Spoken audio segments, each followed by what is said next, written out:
Sabah, gecenin ağır gölgesinden biraz olsun sıyrılarak doğdu. Fırtına dinmişti ama kar hala havada asılı duran görünmez bir ağırlık gibiydi. Adam gözlerini açtığında önce evin içindeki loşluğa baktı. Soba sönmüş, külleri hala sıcaklığını tutuyordu. Gece boyunca defalarca uyanmış, her kalktığında aynı şeyi dinlemişti. Sessizlik. Ama o sessizliğin içinde saklanan başka bir şey daha vardı. Bir nefes mi, bir adım mı, yoksa yalnızlığın insanın kulağına oynadığı o eski oyunlardan biri mi, çözülmesi zor bir düğümdü. Yavaşça kalktı, ayaklarını yere bastığında zeminin soğukluğu bedeninde hafif bir ürperti bıraktı. Birkaç parça odunu sobaya attı. Kibriti çaktığında çıkan kıvılcık karanlığa minik bir güneş gibi yayıldı. Alevler sobanın demir gövdesinin içinde ağır ağır yükseldi. Önce bir çıtırtı, sonra bir iç çekişi andıran uzun bir nefes. Ev yeniden yaşam belirtileri göstermeye başlamıştı. Pencereden dışarı baktı. Kar geceden beri neredeyse hiç durmamış, evin çevresinde duvar gibi yükselmişti. Çatıdan sarkan buz sarkıtları sabah ışığını kırarak incecik mavi gölgeler bırakıyordu. İçeriye donmuş bir sessizlik sızıyor, adamın omuzlarına çörekleniyordu. Bu sessizlik eskisi gibi huzur getirmiyordu artık. İçine bir yabancının adımını saklamış gibiydi. Paltosunu giyip dışarı çıktı. Kapıyı açar açmaz karın soğuk soluğu yüzüne çarptı. Bir adım attı, kar dizine kadar gömüldü. Elindeki geniş kürekle yolu açmaya başladı. Her kaldırışta karın altında sıkışmış hava hapsolmuş bir inleme gibi dışarı çıkıyordu. Adam bu sesleri dinlerken dün geceki tıkırtılar geldi aklına. Kapının yakınlarına doğru baktı. Orada hala bir çöküntü duruyordu. Rüzgarın açtığı bir oyuk gibi değildi. Sanki karın altında bir şey durmuş, sonra ağır ağır geri çekilmişti. O an içini bir ürperti kapladı. Çizginin kenarına çömelip parmaklarını karın yüzeyinde gezdirdi. Kar hafifçe bastırılmıştı. Bir hayvanın adımı çok daha derin olurdu. Bir insanın adımıysa çok daha düzgün. Buysa yarım kalmış bir izdi. Ya da tamamlanmak üzereydi. Nefesini tuttu, çevreyi dinledi. Orman kenarı hala sessizdi. Ama o sessizlik insanı rahatlatan türden değildi. Tam tersine, insanı içine doğru çeken, boşluğunu büyüten, bekleyen bir sessizlikti. Eve döndüğünde soba iyice yanmış, içeriye sıcak bir koku yayılmıştı. Adam eldivenlerini çıkardı, ellerini sobanın önünde ısıttı. Bu sırada o eski düşünce yeniden belirdi. Biri oradaysa, kim? Küçük köy çoktan boşalmıştı. En yakın insan, birkaç kilometre ötede, yolu çoktan kapanmış bir kasaba evinde olmalıydı. Bu dağın tepesine, bu fırtınanın içinde kim gelir? Sadece çaresiz olan biri gelirdi. Ya da gelmemesi gereken biri. Öğleden sonra hava daha da ağırlaştı. Kar artık fırtına gibi yağmıyor, fakat gökyüzünün tamamını örten gri tabaka tek bir kalın nefes gibi duruyordu. Adam pencereden dışarı baktığında uzak ağaçların gölgeleri bile daha koyu görünüyordu. Sanki karanlık normalden hızlı iniyordu. Bir ara içerideki sessizliği bozmak ister gibi çaydanlığı ocağa koydu. Metal ısındıkça ince bir mırıltı yükseldi. O mırıltı evin içinde yankılandı. Ama her sesin yankısında evin köşelerinden başka bir ses daha sızıyordu. Çok ince bir hışırtı. Sanki duvarın ardında birinin eli geziniyormuş gibi. Adam yavaşça yerinden kalkıp kapıya doğru yürüdü. Hiçbir şey yoktu. Kapı sağlamdı. Ama sanki kapının ahşabı geceden beri daha gergin duruyordu. Bir şey olmasını bekler gibi. Akşam olduğunda gökyüzü tam anlamıyla çöktü. Evde tek ışık sobanın yumuşak alevleriydi. Adam sandalyesine oturdu, battaniyeyi omzuna sardı ve gözlerini yarı kapalı tutarak karanlığı dinlemeye başladı. Önce sadece rüzgarın ince uğultusu vardı. Sonra karın evin duvarlarına vuruşu. Sonra yine sessizlik. Derken pencerenin buğulu camından çok hafif bir titreşim geçti. Belki sadece rüzgarın yön değiştirmesiydi. Belki de değildi. Adam gözlerini pencereye dikti. Camın arkasında karanlık bir gölge hareket etti sanki. Çok kısa, çok belirsiz. Bir an sonra bir tık sesi geldi. Minicik. Ama evin içindeki bütün sessizliği yarıp geçen cinsten. Adam yerinden doğruldu. Nefes almayı bile unuttu. Bir tık daha. Sonra çok ince bir fısıltı. Bir ses. İnsan sesi gibi ama kesik, yorgun, kırık bir tını. Sanki biri karın içinden konuşmaya çalışıyordu. Adam kapıya doğru bir adım attı. Kalbi göğsünde ağır ağır çarpıyordu. Kapının altındaki karanlık çizgi bir anlığına daha da koyulaştı. Sanki dışarıdaki gölge kapının önünde durup nefes alıyordu. Sonra dışarıdan bir ses geldi. O ses, insan kulağının hiçbir şekilde yanlış duyamayacağı kadar netti. "Üşüyorum." Adam oracıkta donup kaldı.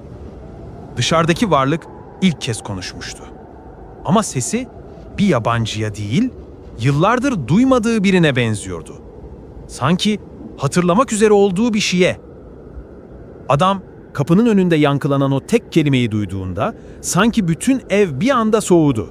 Sobanın alevi bile o an hafifçe titredi. İçindeki odunlar çatırdamayı bıraktı. "Üşüyorum." Kelime hala kulaklarında geziniyor, evin duvarlarından içeri sanki yavaş yavaş sızıyordu. Adam bir adım geri çekildi. Kalbi göğsünde ağır bir taş gibi duruyordu. Hem korkuyordu hem de tuhaf bir şekilde bir tanışıklık vardı o seste. Yıllar önce duymuş olabileceği bir sesin kırık bir yankısı gibi. Ama nasıl? Kim? Bu dağ başında kim böyle bir kelimeyi taşıyacak kadar yakın olabilir? Kapıya elini uzatmadı. Uzatacak gücü de yoktu zaten. Yalnızca dinledi. Belki o ses devam eder diye. Belki yine bir şey olur diye. Ama dışarıdan başka hiçbir kelime gelmedi. Sadece hafif bir nefes, ağır bir soluk alış, karın üzerine çöken bir varlık hissi. Sonra rüzgar yön değiştirdi. Bir uğultu koptu. Fırtına değil, sadece havanın kendine özgü bir titremesi. O titreme kapının aralığına çarpınca dışarıdaki iz bir anda kaybolmuş gibi oldu. Sessizlik yeniden eve yerleşti. Adam bir süre kıpırdamadı. Ayakları yere kök salmış gibi. Gözleri boşluğa bakıyor ama zihni bambaşka bir yerde dolaşıyordu. "Üşüyorum." O kelime insanı içinden soyan bir kelimeydi. Hiçbir tehdit barındırmazdı. Hiçbir saldırganlık yoktu içinde. Sadece bir ihtiyaç, bir yalvarış, bir yalnızlık sesi. Adam derin bir nefes aldı. O nefes bile ağır geldi ona. Göğsü genişledi, sonra yeniden çöktü. İçinde karların altında unutulmuş bir şey uyanıyordu. Belki bir anı, belki bir pişmanlık, belki bir yüz. Ama ne olduğunu tam çıkaramıyordu. Gecenin kalan kısmı sessizlikle geçti. Adam sandalyesine oturdu, battaniyeyi omzuna sardı ama uyuyamadı.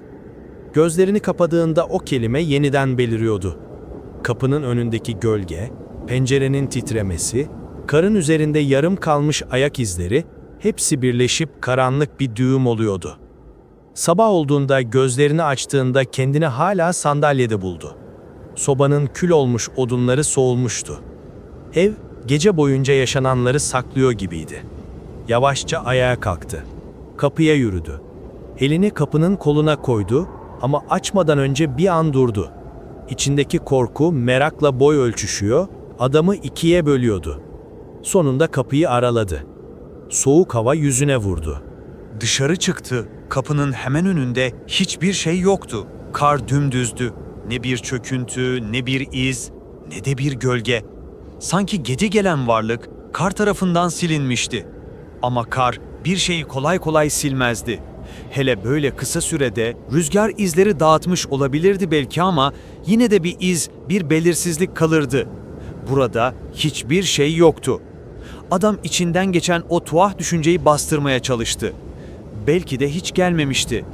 Ama kulakları hala o kelimeyi duyuyordu. Ve insan duymadığı bir şeyi hatırlamazdı. Evin birkaç metre ötesine ilerledi. Ormanın kenarına doğru yürüdü. Kar ayaklarının altında gıcırdıyordu. Ağaçların dallarında biriken kar sessizce düşüyor, küçük beyaz bulutlar oluşturuyordu. Adam ağaçların gölgelerine baktı. Bir hareket beklermiş gibi. Ama her şey ölçeklenmiş bir sessizlikle duruyordu. Tam geri dönecekken bir iz gördü. Küçük bir iz, derin olmayan ama insan adımına benzeyen bir şekil. Sanki biri karın üzerine ayağını koyup sonra çekilmiş gibi. Bir çocuğun adımına bile benzerdi. Ya da uzun zaman önce hastalanmış birinin güçsüz adımına. İz ormanın içine doğru devam etmiyordu. Sadece tek bir adımdı. O kadar. Adam eğildi. Elini iz üzerine koydu. Kar soğuktu. Ama altından gelen o hafif sıcaklığı fark etti. Bu mümkün değildi. Bir insan adımı bu kadar sıcak kalamazdı. Hele ki geceden kalmışsa. Adam geri çekildi. İçine bir ürperti daha çöktü. Bu iz yeni olmalıydı. Çok yeni. Eve dönerken adımları eskisinden daha hızlıydı. Hem korkuyordu hem de içindeki bir şey ısrarla "Bakmalısın, anlamalısın." diyordu. Kapıyı kapattı. İçeri girdi. Sobayı yeniden yaktı. Alevler yükselirken o ses yeniden zihninde çınladı. Üşüyorum. Adam bir an durdu. Derin bir iç çekiş duyuldu evin içinde. Sonra yavaşça fısıldadı. Ben de. Kendi sesi ona yabancı geldi. Sanki uzun yıllardır ilk kez birine cevap veriyormuş gibiydi. Ev o anda sanki bunu duymuş gibi hafifçe titredi. Rüzgar pencereye vurdu. Dışarıdan bir kar tanesi cama yapıştı, yavaşça süzüldü. Ve sonra kapının altındaki gölge yeniden göründü. Ama bu sefer ses gelmedi. Bu sefer bekleyen yalnızca oydu. Kapının önünde duran şey konuşmadan sadece duruyordu. Ve bekliyordu. Sabah gökyüzü, geceden kalan ağırlığı hala üzerinden atamamış gibiydi. Gri bir tül gibi uzanıyor, ışığı içine hapsetmiş, dünyanın bütün renklerini söndürmüştü. Adam gözlerini açtığında hala bir önceki gecenin gölgesini hissediyordu üzerinde. Sobanın sönmüş külü, odadaki soğuk hava, battaniyenin köşesinde toplanmış gece kokusu, her şey bir süreliğine donmuş gibiydi. Sanki ev bile nefes almayı unutmuştu. Yerinden yavaşça doğruldu. Ayakları zemine değdiğinde tahtaların buz tutmuş kısımlarını hissetti. Sobaya doğru birkaç adım attı. Bir odun attı. Alev içinde tuttuğu sıcaklığı bir anda dışarı saldı. İncecik bir çıtırtı yükseldi. Adam bir an için alevi izledi. O küçük ateş bile ona "Yalnız değilsin" der gibi yanıyordu. Ama adam geceden beri biliyordu. Yalnız değildi. Artık değil.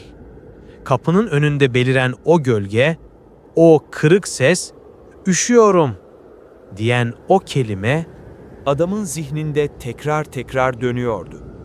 Ve her dönüşünde biraz daha belirginleşiyordu. Sanki ses bir anlam kazanmaya çalışıyor, hafızasının karla kaplanmış katmanları arasında bir yol arıyordu. Kalbinde ince bir sızı hissetti. Bu sızı bir yüzün kenarını hatırlamak gibiydi.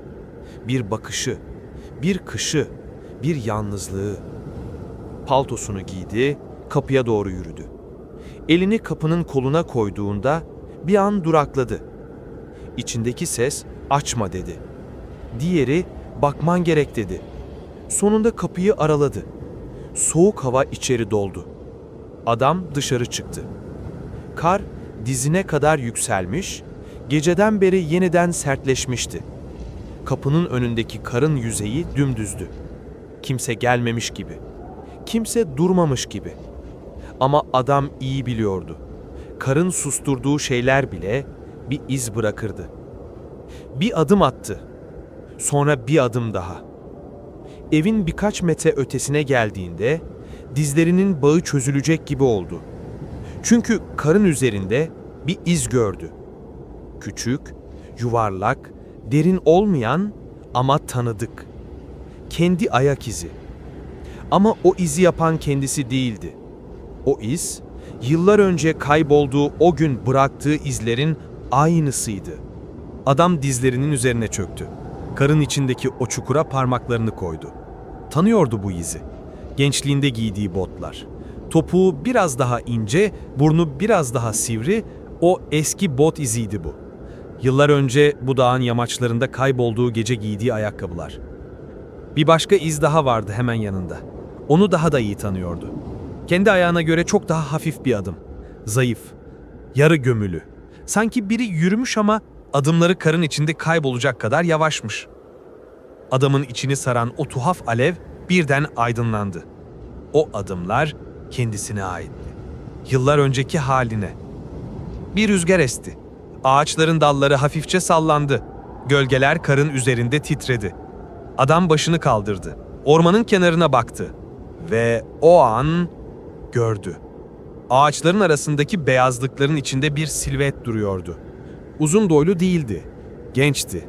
Omuzları çökmüş, başı biraz öne eğilmişti. Silüetin sınırları karla karışmıştı. Ama adam gözlerini kırpmasına rağmen görüntü kaybolmadı. Sanki yıllardır saklanan bir anı artık yüzünü göstermekten çekinmiyordu. Genç silüet bir adım attı. Kar hafifçe çöktü ama adım sesi yoktu. Daha çok bir fısıltı gibiydi. Bir nefesin yer değiştirmesi gibi. Adamın boğazı düğümlendi. Kalbi bir an için durdu sandı. Genç silüet başını kaldırdı. Yüzünü seçmek zordu ama adam bir şey fark etti. O genç silüetin gözleri kendi gözlerinin yıllar önceki haliydi. Henüz hayal kırıklığı yaşamamış, yalnızlığı seçmemiş, duvarları bu kadar sağlam örmemiş halinin gözleri. Adam bir adım attı genç silüete doğru. Silüet geri çekilmedi. Sadece bekledi. Adamın zihninde bir görüntü belirdi. Yıllar önce bu dağda kaybolduğu o gece. Çaresizce bir kapıya vurduğu ama kimsenin açmadığı o an. O kapının önünde söylediği cümle, "Üşüyorum." Adam yıllar önceki halinin sesini duymuştu. Kendi unutmaya çalıştığı ama karın unutmadığı sesi. Genç silüet ağır ağır başını yana çevirdi. Ormanın içinde karla kaplanmış küçük bir kulübeye doğru baktı. Adamın nefesi göğsünde takıldı. O kulübe. Geçmişin kalbi oradaydı. Bir kararın, bir kaybın, bir sessizliğin saklandığı yer. Genç silüet kulübeye yöneldi. Ayak izleri karın üzerinde belirdi. Adam bir an bile tereddüt etmedi. Onu takip etmeye başladı. Kar bu sefer daha ağırdı. Her adımda geçmiş biraz daha yaklaşmış, biraz daha belirginleşmişti. Adam biliyordu. O kulübeye varınca karın sakladığı bütün gerçekleri görmek zorunda kalacaktı. Ve belki kapıyı bu kez kendisi açacaktı. Kar bu kez adamın adımlarını daha hızlı tutuyordu. Sanki yıllardır beklediği bir misafiri sonunda kollarına almak istermiş gibi. Hava ağırdı. Gökyüzü neredeyse tamamen beyazlanmış bir çöl gibiydi. Rüzgar esmiyordu ama ağaç dalları hafif hafif titriyordu. Tıpkı hatırlanmak istenmeyen bir anının kıpırdanışı gibi. Adam genç silüeti birkaç adım önde izliyordu. Silüet yürürken karın üstünde derin izler bırakmıyor, daha çok yumuşak gölgeler gibi dokunup geçiyordu. Boyu adamın hafızasında kalan genç haliyle aynıydı.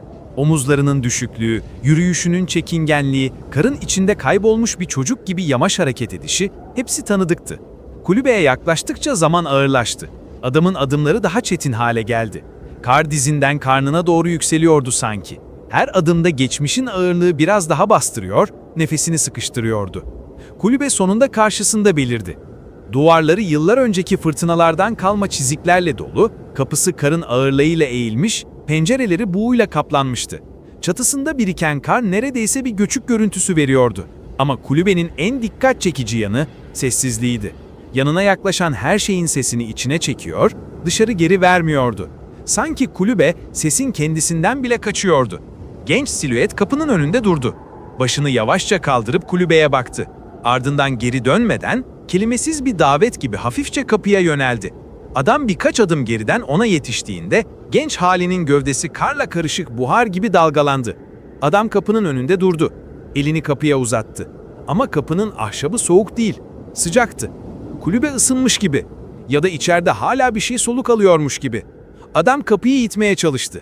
Kapı önce direnç gösterdi. Sonra eski bir anı su yüzüne çıkmış gibi ağır bir gücürtüyle aralandı. İçerisi karanlıktı. Ama adam karanlığın içindeki şekli hemen gördü. Kulübenin köşesinde bir yatak duruyordu. Üstü gömülmüş gibi duran eski bir örtü, tahta zemine sarkan birkaç iplik parçası, yatağın ucunda da kırık bir sandalye vardı. Bir insanın uzun süre oturup bekleyeceği bir sandalye. Bir karar verirken, bir kayıp yaşarken, birinin dönmesini umarken. Adam içeri adım attığında toz değil, hafif bir kar kokusu yükseldi havaya. Genç silüet bir gölge gibi içeri süzüldü ve yatağın ayak ucuna yaklaştı. Silüet orada durdu. Başını eğdi.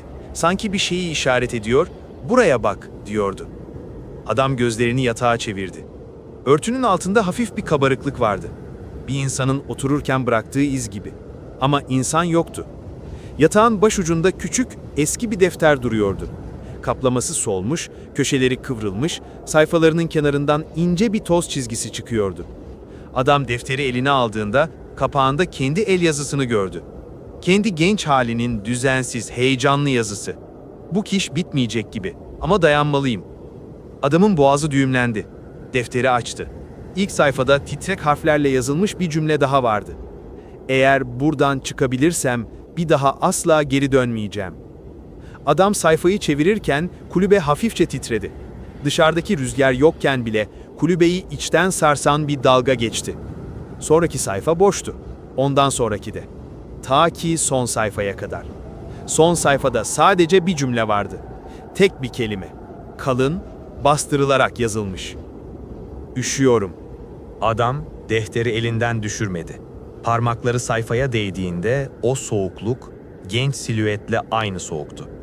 O an çok hafif bir ses kulağına geldi. Bir nefes. Genç halinin nefesi. Silüet yatağın başucuna doğru yaklaştı. Bir an durdu. Başı hala eğikti. Sonra çok yavaş bir hareketle adamın yüzüne baktı. Yüzü tam seçilemiyordu ama gözleri apaçıktı. O gözlerde yıllar önce kar fırtınasında kaybolan çocuğun bütün korkusu, bütün yalnızlığı, bütün sarsılmış umudu vardı. Genç silüet dudaklarını kıpırdattı. Bu kez sesi dışarıdaki gibi kırık değildi. Daha gençti, daha titrek ama çok netti. "Beni burada bırakmıştın." Adamın kalbi durdu sandı. Gözleri doldu. Boğazından bir şey geçmedi. Silüet bir adım geri çekildi. Karın içinde değil, bu kulübenin içinde kaybolmuş yalnızlığın tam ortasında duruyordu. "Sen çıktın," dedi genç hali. "Ben çıkamadım." Sözleri kar gibi değdi adama. Sessiz, soğuk ama acıyla dolu. Adamın dudakları titredi. Bir şey söylemek istedi ama kelimeler boğazında düğümlendi. Çünkü o an hatırladı. Yıllar önce yaşadığı o geceyi, kaybolduğu o fırtınayı ve o kulübeye sığınışını. O gece gerçekten iki kişi vardı. Bir genç adam, bir de o genç adamın umudunu, inancını, güvenini taşıyan daha çocuk bir hali. Fırtına dindiğinde büyük olan çıkmıştı ama küçük olan o kulübede kalmıştı. Onu orada bırakmıştı ve hayatına devam etmişti. Genç silüet adama bir adım daha yaklaştı. Gözleri dolu küçücük bir çocuk gibiydi. "Beni almaya niye gelmedin?" Bu soru adamın yıllarca kaçtığı soruydu. Yıllardır karın altına gömdüğü, sesini duymamaya çalıştığı soru. Adam dizlerinin bağı çözüldü, yavaşça çöktü. Başını eğdi, boğuk bir sesle fısıldadı. "Bilmiyordum. Bilmiyordum ki geride kaldığını." Genç silüet başını hafifçe sağa eğdi. Sesi neredeyse bir nefes oldu. "Ben biliyordum." Kulübenin içindeki hava bir anlığına tamamen durdu. Ne kar sesi, ne rüzgar hışırtısı, ne soba nefesi. Sadece iki nefes vardı. Bir adamın nefesi ve bıraktığı adamın nefesi. Genç silüet yavaşça arkasını döndü. Kapıya doğru yürüdü. Ama kapıya varmadan durdu. Omuzları titredi. Sanki gitmek istemiyor ama kalacak yeri de yokmuş gibi. Adam sessizce ayağa kalktı. Bir adım attı, sonra bir adım daha. Genç halinin hemen ardında durdu. Eli titreyerek yıllar önce uzatmadığı eli uzattı. "Seni almaya geldim," dedi. Silüet başını kaldırdı. O an yılların sessizliği kırıldı ve kar kulübenin çatısından yavaşça düşmeye başladı. Sanki beklediği anı sonunda bulmuş gibi. Kulübenin kapısının önünde, karın beyaza çalan sessizliğinde iki gölge duruyordu. Bir zamanlar tek bir beden olan, sonra ikiye ayrılmış iki nefes. Adamın uzattığı el havada titriyordu. Yıllar önce uzatmadığı o el, şimdi geçmişine doğru bir köprü gibi uzanıyordu. Genç silüet başını yavaşça kaldırdı. Gözleri kar altında kaybolmuş çocukların gözleri gibi yumuşak, kırılgan ama umut arayan bir ışık taşıyordu. Adamın parmaklarına baktı. Sanki yıllardır beklediği bir davetti bu. Ama yine de tereddüt etti. En çok da tekrar bırakılmaktan korkuyor gibiydi. Adam yutkunurken boğazı acıdı. Sesi zor çıktı. Bırakmayacağım. Kulübenin içindeki hava bu sözle birlikte hafifçe titredi. Genç silüetin omuzları gevşedi. Bir adım attı. Adamın eline yaklaşırken gövdesi kar taneleri gibi hafifçe dalgalandı. Eli uzandı ve sonunda adamın eline değdi. Bir anlığına dünya durdu. Ne rüzgar vardı, ne fırtına, ne de karın sessizliği. Sadece iki zamanın birbirine dokunuşu vardı. İki nefes, tek bir iç çekiş gibi birleşti. Adam, genç halinin elini tuttuğunda dokunuş sıcak değildi. Soğuk da değildi. Sanki el, karın içinden değil, yıllar önce unuttuğu bir anının içinden geliyordu. Tanıdık, ürpertici ve derin. Genç silüet, adamın elini tutunca gözleri kapanır gibi oldu. Sanki yıllardır aradığı evi bulmuştu. Bir çocuğun karanlık bir gecede sonunda sıcak bir sobanın yakıldığı eve girişi gibi. Adam yavaşça konuştu. "Gel, birlikte çıkalım buradan." Genç hali başını hafifçe salladı. O an kulübenin duvarlarından hafif bir gıcırtı yükseldi. Sanki yapının içindeki zaman zincirleri çözülmeye başlıyordu. Kapının menteşeleri uzun bir aradan sonra ilk kez rahatladı. Rüzgar dışarıdan tatlı bir nefesle içeri süzüldü. Adam genç halinin elini tutarak kapıya yöneldi. Beraber adım attıkları her an karın altına gömülen bir anı daha çözülüyor, kulübenin içindeki ağırlık biraz daha hafifliyordu. Kapıya vardıklarında dışarıdaki beyazlık onları bekliyordu. Genç silüet kapı eşiğine geldiğinde bir an durdu. Dışarıdaki dünya ona büyük ve yabancı görünüyordu. Yıllardır karanlık ve soğuk bir gecede sıkışıp kalmış bir çocuk gibi gözlerinde bir tereddüt vardı. Adam hafifçe elini sıktı. "Korkma, artık yalnız değilsin." Genç silüet o an adamın gözlerinin içine baktı. Bu bakış bir çocuğun yıllar sonra sonunda bulunduğunu anlamasıydı. Adamın içini bir sıcaklık kapladı. Sanki içindeki kışın en kalın tabakasına bir çatlak düşmüştü. Birlikte dışarı çıktılar. Kar ayaklarının altında hafifçe ezildi. Ama bu kez ses daha farklıydı. Sanki iki zaman birbiriyle uyum içinde yürüyordu. Karın içinden bir şarkı çıkıyor gibiydi.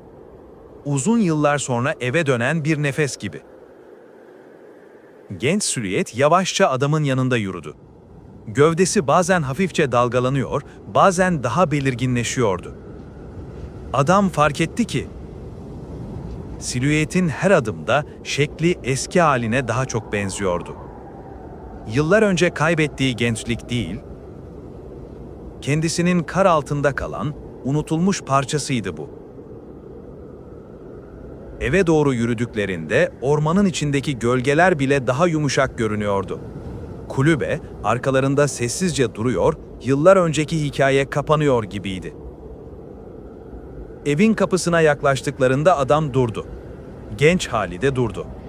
Birlikte kapının önünde, karın içinde, beyazlığın ortasında durdular. Genç silüet yavaşça konuştu. "Burada mısın artık?" Adam gözlerini kapadı. Sanki bu soru kendi kendine yıllardır soramadığı bir soruydu. "Evet, buradayım." Genç hali başını salladı.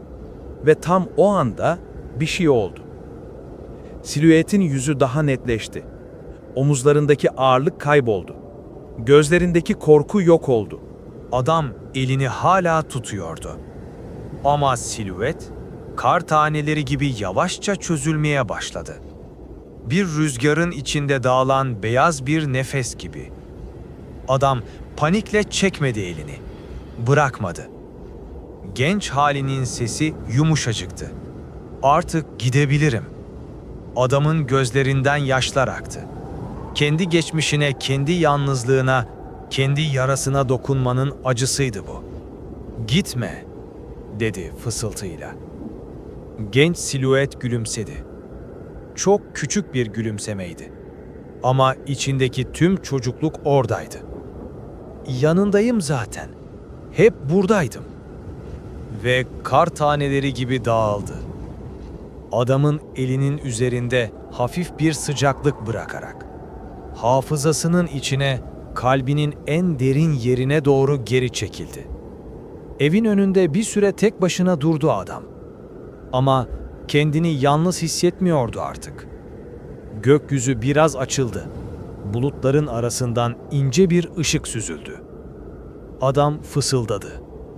"Hoş geldin. Benim kalan yarım." Sabah, genç halinin dağılıp içindeki o boşluğun dolduğu geceden sonra evin içi alışılmadık bir huzur taşıyordu. Sobanın dumanı bacadan düz bir çizgi halinde yükseliyor, evin duvarları ilk kez uzun yıllardır bir nefes kadar genişliyordu. Adam gözlerini açtığında içinden bir ağırlığın kalktığını fark etti. Boşluk artık eskisi gibi buz kesmiyordu. Bir şey tamamlanmıştı. Bir şey yerine oturmuştu. Sanki yıllardır kendi içindeki bir odayı kilitlemiş, anahtarını karın altına gömmüş ve o oda dün gece nihayet açılmıştı. Yavaşça ayağa kalktı, pencerenin yanına gitti. Camın buğusunu parmağıyla sildi, dışarıda kar ince ince yağıyordu. Sessiz ama huzurlu bir sessizlik. İlk kez dışarıya bakarken içi ürpermedi. Kar artık bir tehdit değil, bir eşlikçi gibiydi. Paltosunu giyip kapıya yöneldi. Soğuğun yüzüne hafifçe çarpmasına alışmak ister gibi derin bir nefes aldı. Kapıyı açtı. Beyazlık hemen ayaklarına doldu. Dün geceki izlerin çoğu karla kapanmıştı.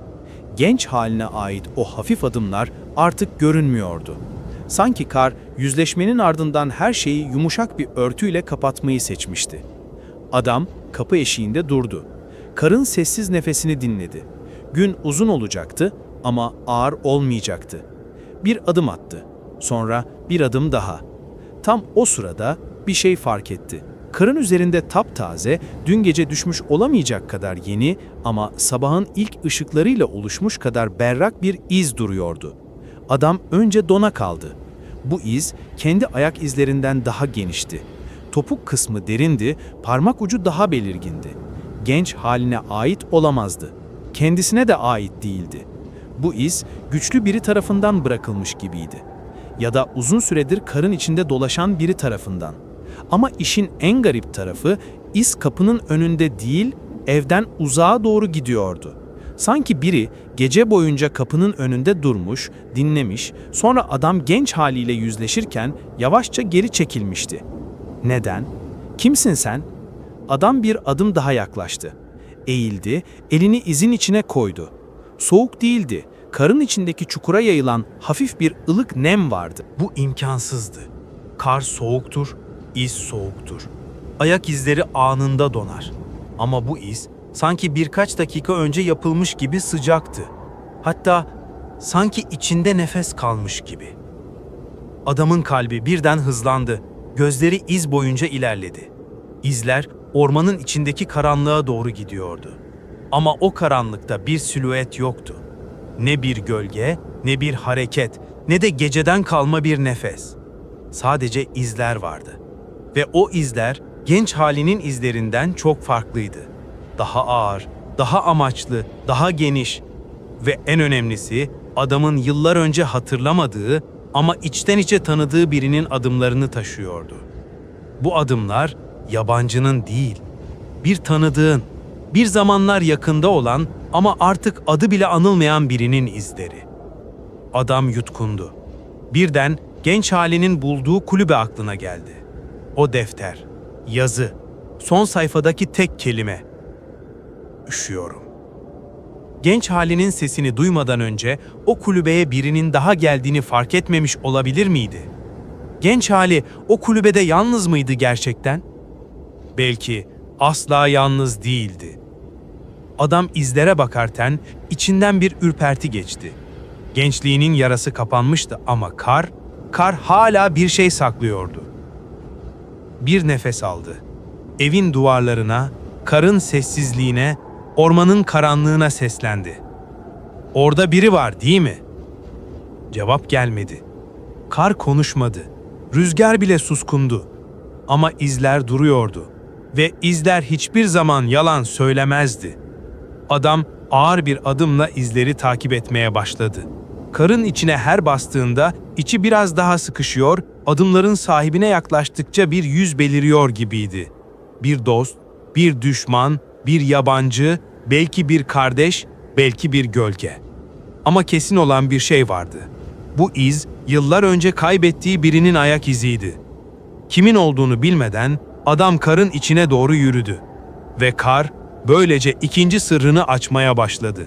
Adam, karın içinde beliren o ağır ayak izlerini takip ederken, içinde büyüyen duygu korku değildi artık. Korkudan daha keskin, daha ince, daha tanıdık bir sancı vardı. Bir ses, yıllar önce duymaktan vazgeçtiği bir ismin kapısını çalıyordu. Henüz söyleyemiyordu o ismi. Çünkü isim bazen insanın boğazına düğümlenir, söylemek suç gibi gelir. Ama kar söylüyordu işte. Her adımda, her gölgede. İzler ormanın içindeki eski patikaya doğru kıvrılıyordu. Bu patikayı adam çocukken de kullanırdı. Kardeşiyle birlikte. Yokuşu çıkarken yarışırlar, iniste yuvarlana yuvarlana gülüşürlerdi. Sonra bir kış, bir fırtına, bir ayrılık ve o patika adamın zihninde o günden sonra hep karanlık kalmıştı. Kar taneleri adamın saçlarına tutundu. Rüzgar hala esmiyordu ama havanın içinde ilginç bir tedirginlik vardı. Doğa bir şey bekliyordu sanki. İzlerin derinliği adamı düşündürdü. Bu adımlar gençliğine ait değildi.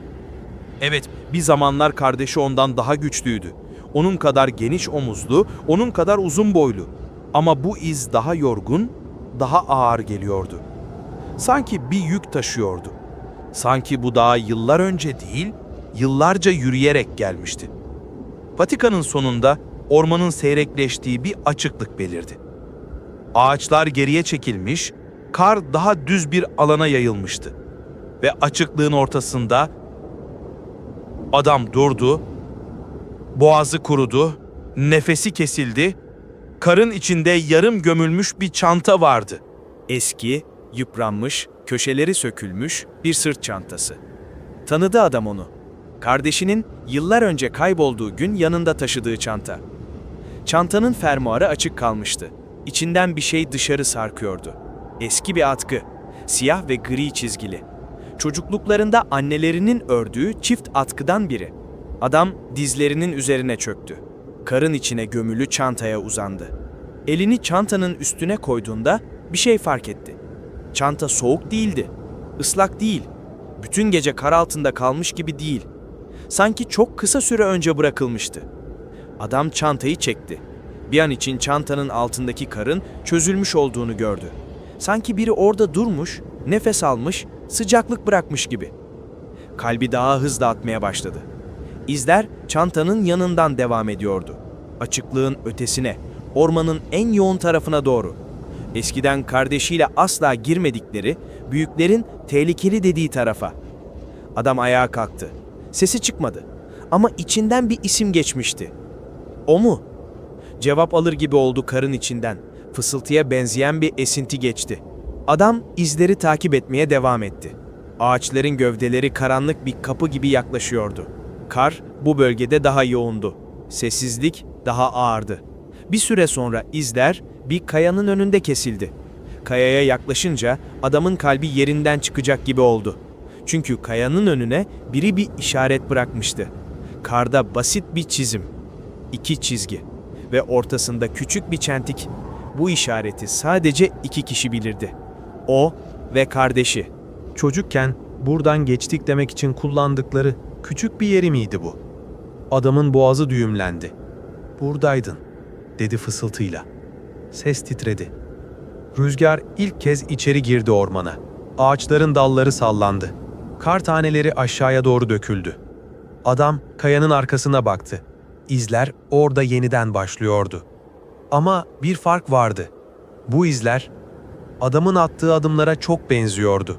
Neredeyse birebir aynı ama biraz daha belirgin, biraz daha sabit, biraz daha ağır. Adamın içini bir ürperti sardı. Sanki biri yıllardır onun adımlarını takip etmiş, gölgesine gölge olmuş, dışarıdan izliyormuş gibi. O an çok hafif bir ses duydu. Kayanın ardındaki karanlıktan gelen bir nefes.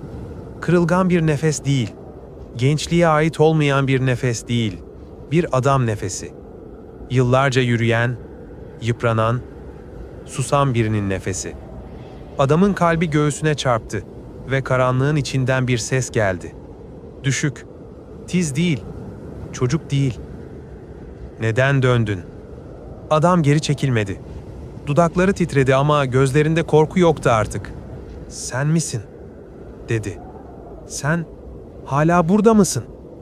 Karanlık biraz daha şekillendi. Ağaçların gölgeleri arasında ağır bir silüet belirdi.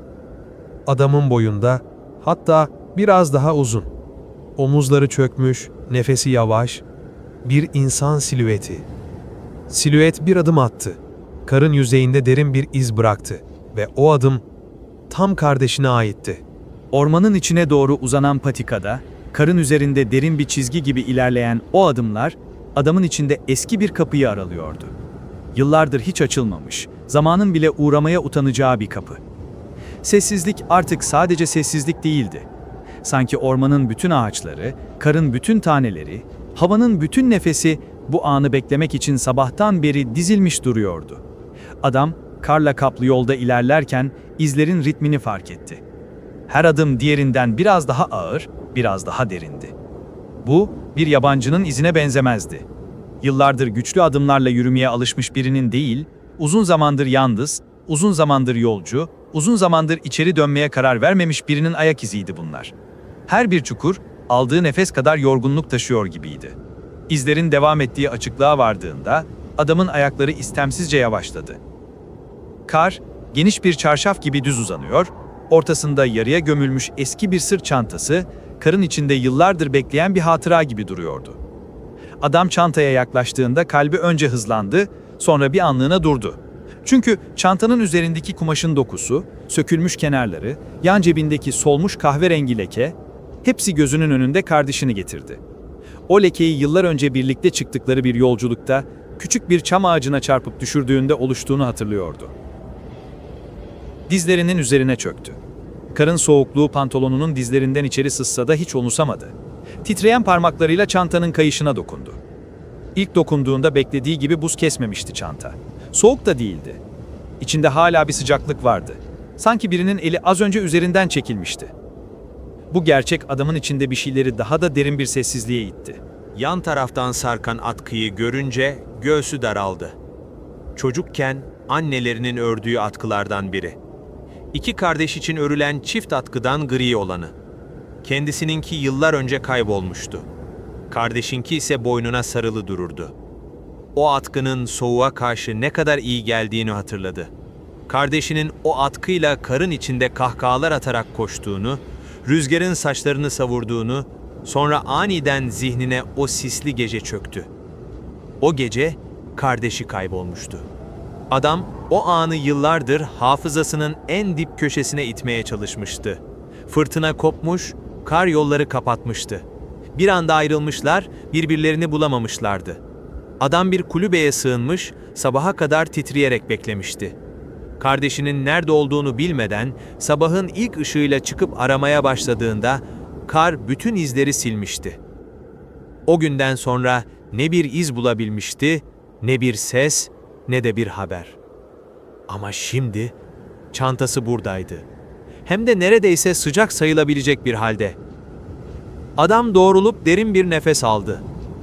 Gökyüzünde güneş yoktu ama ufuk çizgisinin arkasından sızan silik bir aydınlık, karın yüzeyinde ince bir parıltı bırakıyordu. Bu parıltı adama bir şey söylemeye çalışıyor gibiydi. "Devam et," der gibiydi. Birileri hala bekliyor. Kayanın önündeki işareti gördüğünde içi daha da sıkıştı. İki çizgi ve ortasında küçük bir çentik. Bu basit işareti sadece iki kişi bilirdi. Ve bu iki kişiden biri o sırada adamın tam kalbinin ortasında yaşamaya devam ediyordu. Elini çizime doğru uzatıp karın üzerinde gezdirdi. Çizgilerin ucu henüz dağılmamıştı.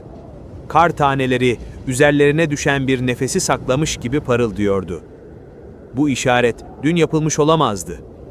Hava dün daha soğuktu, rüzgar vardı. Eğer dün yapılsaydı, çentik çoktan karın içinde kaybolurdu. Bu çizgiler bu sabah buraya çizilmişti. Bu sabah. Adam ayağa kalktığında, kayanın arkasından gelen hafif nefes sesi bir tokat gibi çarptı ona. Ayak izleri orada yeniden başlıyordu. Karanlık gölgelere karışan izler. Ağaçların kıvrımlarının arasında kaybolmuş bir yürüyüş çizgisi. Adam yavaşça kayanın etrafını dolandı. Hava bir anda ağırlaştı. Sanki ormanın tamamı nefesini tutmuş onu bekliyordu. Kayanın ardındaki karanlıkta bir silüet belirdi. Önce sadece bir gölgeydi. Sonra omuzlar netleşti. Sonra boy. Sonra nefes. Sonra gözlerin bulunduğu derinlik. Ve adam o anda ayaklarının altındaki toprağın sanki çekildiğini hissetti. Çünkü bu kadar tanıdık bir silüeti hatırlamaması mümkün değildi. O duruş, o nefes alış, yıllar önce birlikte büyüdüğü, birlikte yürüdüğü, birlikte kaybolduğu adamın duruşuydu. Kardeşi. Ama sadece bir çocukluk hayali değil, bir anı değil, bir gölge değil. Gerçek bir beden gibi duran, gerçek bir adım atan, karın üstünde iz bırakan bir adam. Silüet yavaşça başını kaldırdı. Karanlık yüzünü saklıyor, gözleri gölgelerin içinde yanıp sönen iki kömür gibi parlıyordu. Adam konuşamadı. Boğazı düğümlendi. Zaman kar taneleri gibi havada asılı kalmıştı. Sadece nefeslerin buharı hareket ediyordu.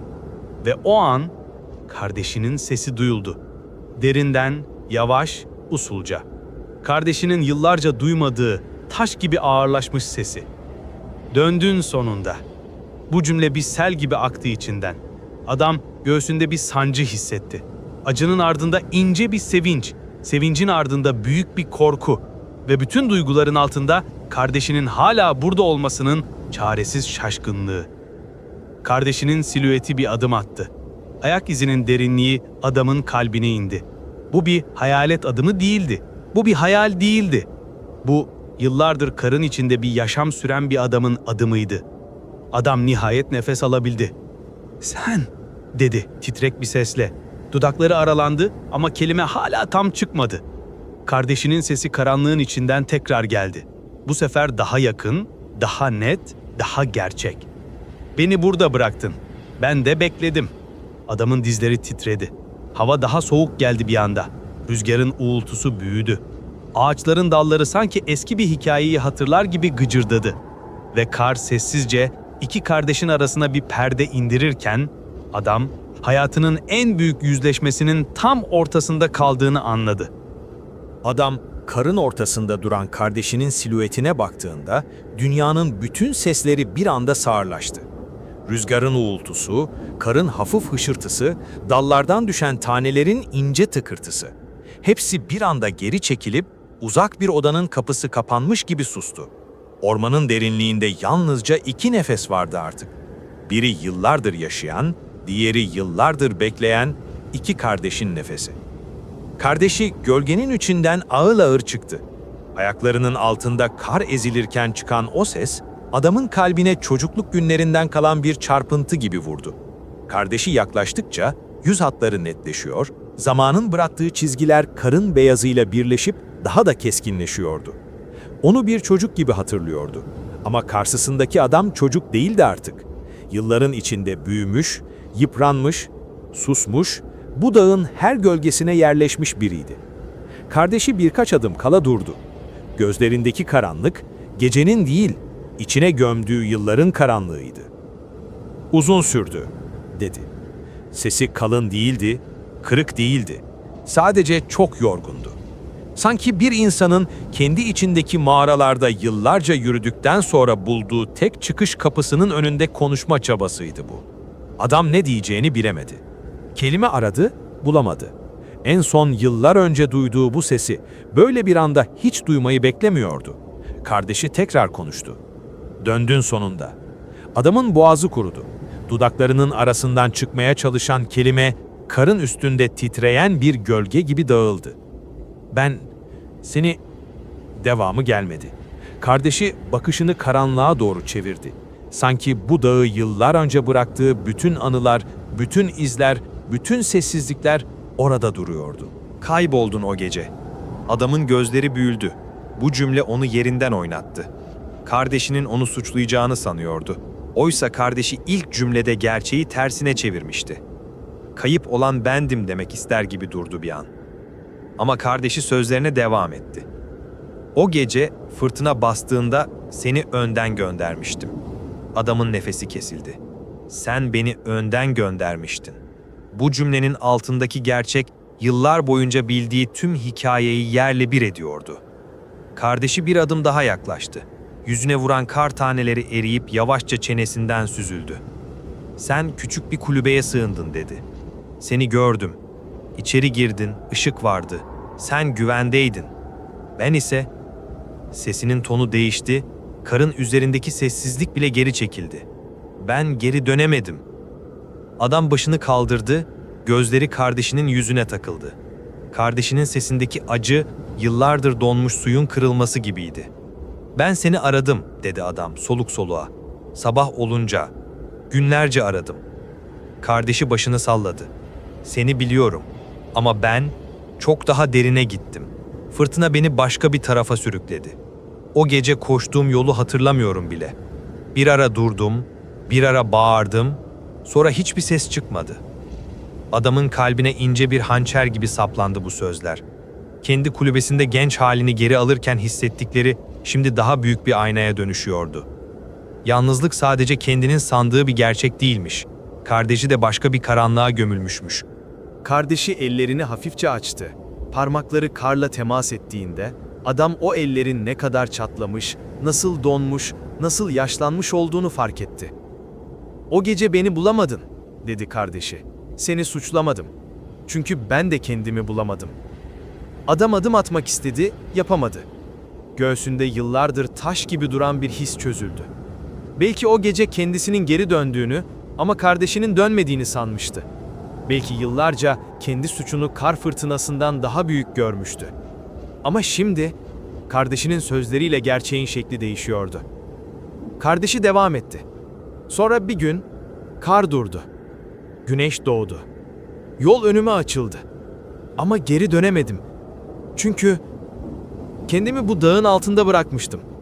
Belki sen de beni çoktan gömmüştün diye düşündüm. Belki ben artık o eski ben değildim. Adam ellerini yumruk yaptı. Bu cümle içini paramparça etti. "Ben seni gömmedim," dedi kısık bir sesle. "Sadece bulamadım." Kardeşinin gözleri bu kez adama gerçekten baktı. İçindeki karanlık hafifledi. Gözlerinde yıllardır görmediği bir insan sıcaklığı vardı. "Buldun işte," dedi. "Bu sabah, sonunda buldun." Adamın dizleri tekrar titredi. Ama bu kez düşmek üzere değildi. Bir gerçeğin altında ezilmek üzereydi. "Kardeşim," dedi titrek bir fısıltıyla. "Bunca yıl neredeydin?" Kardeşi karın içine baktı. Parlak bir beyazlık içinde kaybolan bir anıyı izliyormuş gibi. "Bu dağ beni aldı ama bırakmadı. Bazen beni öldürdü, bazen yaşattı. Fırtınalar boyunca sakladı beni. Karın altında nefes almamı öğretti. Bir süre sonra burada kalmanın tek yol olduğunu düşündüm." Adamın kalbi sıkıştı. "Niye geri dönmedin?" Kardeşi bir adım yaklaştı. Artık yüzü tamamen görünüyordu. Çizgileri sertleşmiş, çenesinde kar sakalı birikmiş, gözleri derinleşmişti. O çocukluk yüzü gitmiş, yerine dağın içinden çıkmış bir yabancı gelmişti. Ama o yabancı adamın kardeşiydi. "Çünkü," dedi kardeşi, içindeki bütün yılların ağırlığını tek bir kelimeye yükleyerek, "sen de dönmemiştin." Adamın nefesi kesildi. Sanki karın üzerinde ayağa kaydı, dünya bir anlığına eğildi. Ben geri döndüm," dedi. "Seni bulmaya çalıştım." Kardeşi başını hafifçe yana eğdi. "Evet, ama kalbinden dönmedin. Beni öldü sanıp yaşamaya devam ettin. Unutmaya çalıştın. Geri dönsem bile aslında hiç gelmedin. Adam gözlerini kapadı. Kardeşinin sözleri birer balta gibi göğsünü yarıyordu. Kardeşi nefes aldı. Soğuk hava dudaklarından buhar olarak yükseldi. "Ben seni hiç unutmadım," dedi. Bu dağ bana seni unutturmak istemedi. Adam gözlerini açtığında kardeşi çok yakındaydı artık. Aralarında sadece birkaç adım kalmıştı. Ve o birkaç adım bu hikayenin en ağır birkaç adımıydı. Kardeşiyle arasında yalnızca birkaç adım kalmışken karın üzerinde bir sessizlik yayıldı. Bu sessizlik iki insanın içinden geçen bütün olasılıkları, bütün geçmişi, bütün soruları içine çekip susturan bir sessizlikti. Ne rüzgar vardı artık, ne de dallardan düşen tanelerin sesleri. Hava iki kardeşin nefeslerinin arasında ince bir çizgi gibi duruyor, sanki zaman orada, o anın ortasında asılı kalıyordu. Adam kardeşinin yüzüne baktığında yalnızca yılların ağırlığını görmedi. Karın altında gömülü kalmış öfkeleri, yalnızlıkları, nedenlerle dolu geceleri. Ama aynı zamanda o aynı gözlerin içine sinmiş bir sıcaklık danardı. Her şeye rağmen bitmemiş bir bağ. Her şeye rağmen kopmamış bir kardeşlik. Adam titreyen sesiyle konuştu. "Bitti sandım. Yıllar önce. İkimiz de kaybolmuşuz sandım." Kardeşi gözlerini yere indirdi. Karın üzerinde birbirine yaklaşan iki gölge oluştu. "Belki de öyleydi," dedi. "Ben kayboldum. Sen de kaybettin. Ama dağ unutmadı. Kar hiçbir şeyi tamamen gömmez." Adam bir adım ileri attı. Kardeşi geri çekilmedi. İlk kez yıllardır aralarında görünmez bir mesafe yoktu. "Şimdi buradayız," dedi adam. "Geçmişi almaya geldim. Seni almaya geldim." Kardeşi derin bir nefes aldı. Bu nefesin buharı havadaki kar tanelerinin içinde yavaşça dağıldı. "Peki ya ben?" dedi. "Ben kendimi buradan alabilir miyim?" Adam durdu. Bu soru dağın soğuğundan bile keskin bir şeydi. Bazı yaraların yerinden kalkmayacağını, bazı izlerin asla tamamen silinmeyeceğini biliyordu. Ama yine de elini uzattı. "Tutarız," dedi. "Birlikte tutarız." Kardeşi eline bakmadı. Elini de uzatmadı. Sadece başını kaldırdı. Gözlerinde rüzgar gibi bir hareket oldu. "Bazen gelmek, dönmek demek değildir," dedi. "Seni gördüm. Bu bana yeter. Şimdilik." Adamın boğazı yandı. Kardeşinin bu cümlesi bir vedanın değil, henüz bitmemiş bir hikayenin kapısıydı. Kardeşi geriye doğru bir adım attı. Karın üzerinde bıraktığı iz yine derin, yine ağırdı. Ama bu kez bir hüzün değil, bir kabul vardı adımında. "Ben gideyim," dedi. "Senin yolun evine çıkar. Benimki biraz daha karın içine." Adamın gözleri doldu. "Yine görüşeceğiz, değil mi?" Kardeşi gülümsedi. Bu gülüş karın içindeki en sıcak şeydi. "Hem zaten hiç gitmiş sayılır mıyım?" Ardından arkasını döndü. Karın içine, ağaçların gölgeli karanlığına doğru yürümeye başladı. Her adımında izler daha geniş, daha ağır ama daha kararlıydı. Adam kardeşinin uzaklaşan silüetini izlerken bir şey fark etti. O izler artık kaybolmuyordu. Kar bu kez onları örtmüyor, sanki kardeşinin yolunu bilerek açık bırakıyordu. Silüet ormanın içinde kaybolurken son bir rüzgar esti. Adamın kulağına hafif bir fısıltı çarptı. Daha bitmedi. Ve kardeşinin son izi karın içinde titreyen bir işaret olarak kaldı. Adam derin bir nefes aldı. Karla kaplı eve doğru döndü. Artık yalnız değildi. Yalnızlığın adı değişmişti. Artık iki kişi taşıyordu onu. Kendisi ve karların içindeki o gölge kardeş. Eve vardığında kapıyı açtı. İçeride soba sönmemişti. Alev hala yaşıyordu. Bu alev bir sonraki hikayenin ilk ışığıydı. Adam içeri girdi.